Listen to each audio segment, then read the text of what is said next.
I checked myself in here voluntarily. That's the irony, I guess. I came here to escape the nightmares, the guilt, to forget the accident, to forget Marcus's broken face staring up at me from the wreckage. But I can't forget, even in here, especially in here. The doctors seemed kind, gentle voices, gentle hands, pills twice a day, therapy once a week. They promised healing, they promised peace, but every night, the whispers came.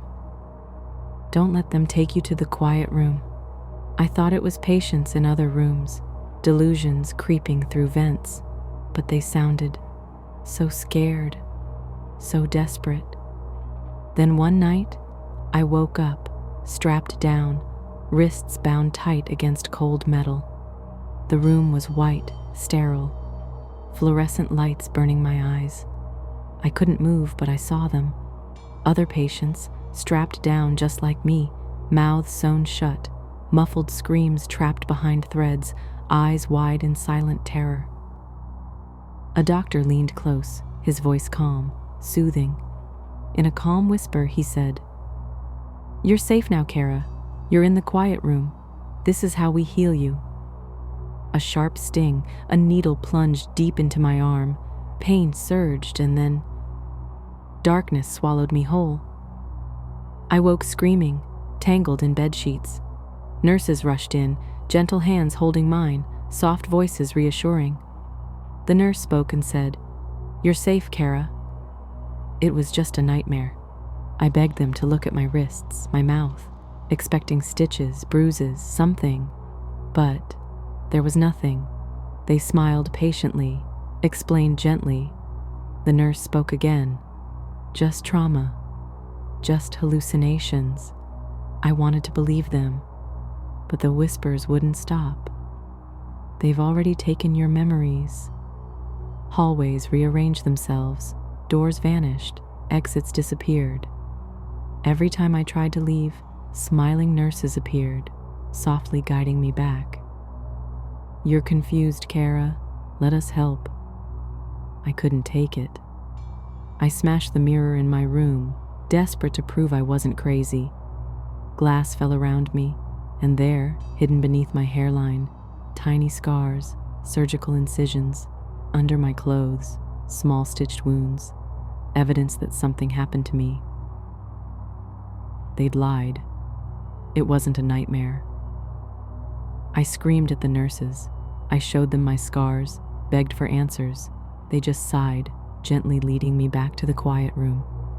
The doctor waited, calm, eyes pitying. The doctor spoke calmly. "You keep coming back, Cara. You always remember." He turned on a monitor nearby.